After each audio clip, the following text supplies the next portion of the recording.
Hi, Regions Beyond family. My name is Matt Deisen, and I currently live in Spokane, Washington, in the United States, with my wife and our four boys Moses, Eli, Caleb, and our newest one, Luke. And we are excited to announce that this is our final weekend in the United States before we begin the process of moving to the Philippines.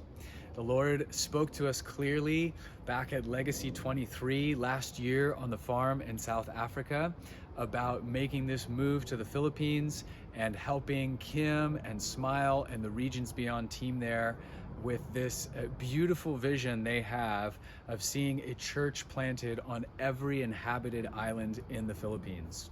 And for those of you who don't know, there are over 2,000 inhabited islands in the Philippines. So we are committing to the next several years of serving them, equipping, encouraging, strengthening however we can, and helping to move the ball forward on this goal of seeing more churches planted and more people encounter Jesus across their nation. So as we set aside this month to pray for Gospel Advance, we would love for you to pray for us. And there's three things that I would love for you to pray for.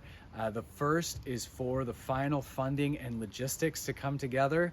We're currently 80% funded and waiting on the a few more last minute logistical things to fall into place before we're fully ready to leave in about 10 days. So pray for the funding and logistics to come together here in this final stretch.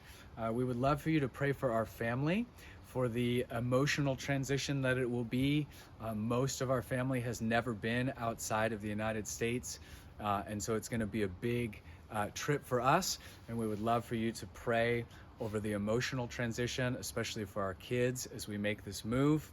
And the third thing we would love for you to do is to pray for the Philippines and the family of Regions Beyond churches in the Philippines, that the gospel would continue to advance across that nation, that God would open new doors and new islands would become available for planting, and that new leaders would be raised up so that we would continue to see the gospel multiply across their nation and the surrounding nations in Southeast Asia.